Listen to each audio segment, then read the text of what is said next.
sauce that you have in a roast dinner, and then a bit of hot sauce. And trust me, the hot sauce is hot, but it's also very flavoursome. And it was fantastic. So I really need to find out like who they are and if they're going to be at any other events. But I've fed back to the club to get them back to the fan village because they were really nice. So yeah, equally as elusive to get hold of as Mark Sloane's Rocky Road, but there you go. The posh Donna from whoever that company was who was at Wigan's fan day. Brilliant.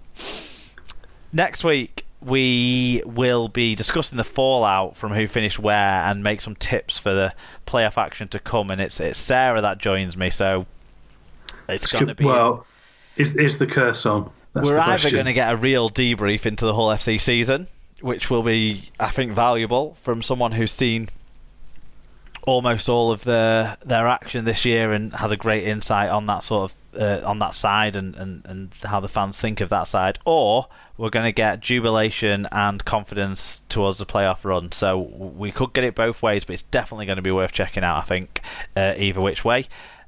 People can find the show on our socials at Super League Pod on Twitter and Instagram. I mean, mostly Twitter, but that's the Instagram handle too. Facebook.com/Super League Pod. Again, mostly Twitter, but that's the Facebook page. You can email us superleaguepod@gmail.com as well. You can check out details of our episodes. You can read Alan's recent Wembley blog as well. It must be nearly awards time as well. We must get that award voting going soon. We do need to do that. It's on my list of jobs to do this week, is to start chatting with you, Alan and Sarah, about our shortlists.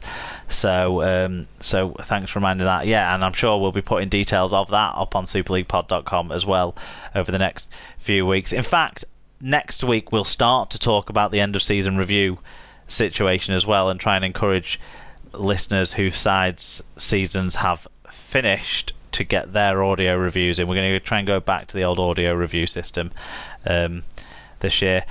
So yeah, we'll get in touch with us by email if you want to find out more about what we like for that.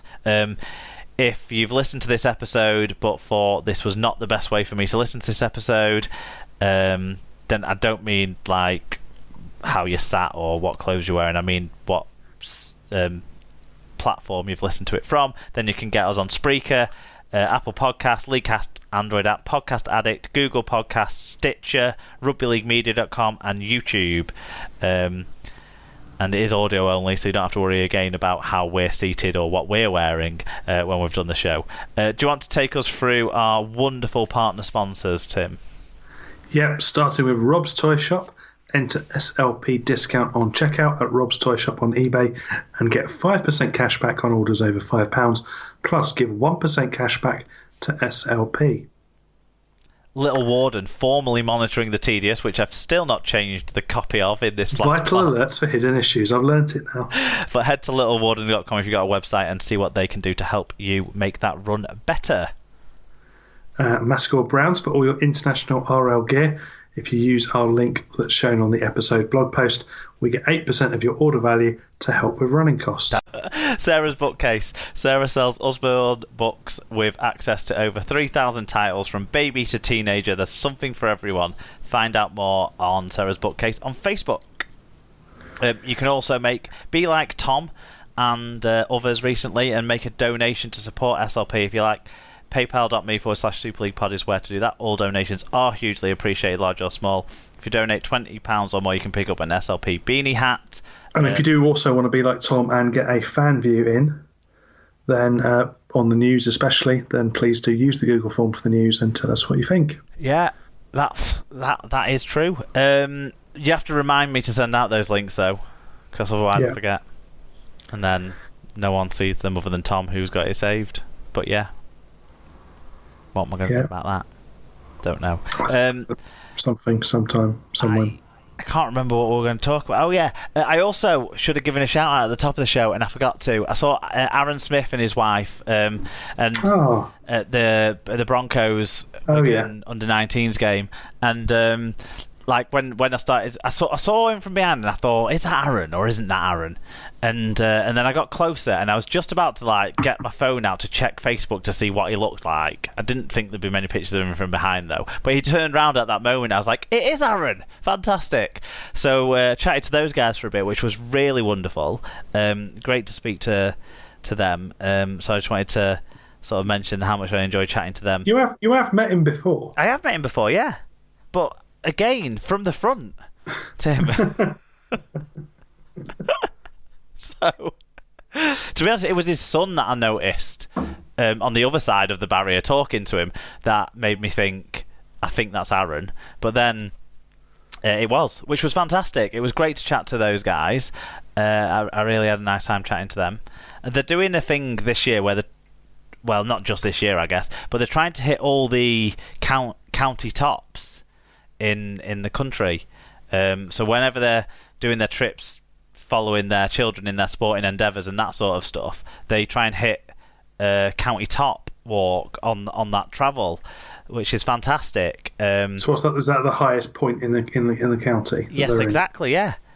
And I it's something that I was gonna do a while ago, and I bought a book, a Cicerone guide to the county tops, but then I got really annoyed when Lancashire's county top was a hill that's no longer in Lancashire, and I thought, what's the fucking point? Like, I want current, not historic. So I got annoyed and never did out more about it. But yeah, Aaron's made me feel inspired because it looks like a nice thing to do.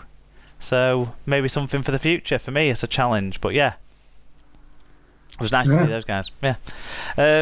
I haven't got anything else more to talk about, so I'm off to the cricket this week. I just remembered on Sunday. Yeah, no, just remembering as I look in the diary that I'm off to the cricket with my dad on Sunday. That's good. So if there is cricket by Sunday, well, at least I don't know. There's nothing to play for, is there now? Sadly, a tie is just. No, I'm just hoping I get to see a bit of Steve Smith batting, quite frankly, because he's that good that you just. Yeah, you want to enjoy it while you can. I don't know, I'm fucking bored of it now. I'm not bored of it the same way I was bored of Chanderpool a few years ago, where I was just like, I've seen this now. Oh god, yeah. Same idiosyncrasies, less boundaries. Yeah. I think it was less entertaining, but still curious to watch, I guess. Yeah. And yeah, by the time I speak to you next, I'll be almost ready to move. Do you know what as well? When you're at the cricket, will you try and figure out what Rory Burns is trying to look around every time that he takes his card? Is he trying to like look around the umpire to see where the bowler is or something? What is that about? It's weird. It's almost like, hello. It's like he's popping his head round the door, isn't it?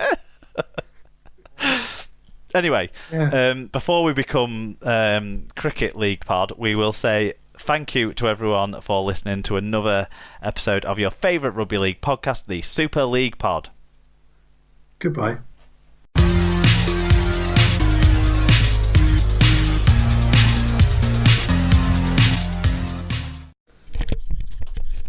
So what had happened is we'd taken the plug of the bath out to put in, one of them things that catches hairs, because spoiler alert, my hairs are falling out. and so when Emma's put the plug back in, it's one of those plugs that's like screws in and out to like go up and down. Well, Emma couldn't get the thing to turn to get the plug socket out. Not the plug socket, the plug thing. So the bath wasn't emptying, so we had to come up with some solution to get it out. I in the end quite quickly figured out if I use a plunger, it should suck it out. Pop, and then it did. So luckily we have the bath emptying, which is nice because it means I can have a shower tomorrow and not be knee deep in Emma's filth. So many places to go. She heard that. Yeah, but the water's not clean. Anyway.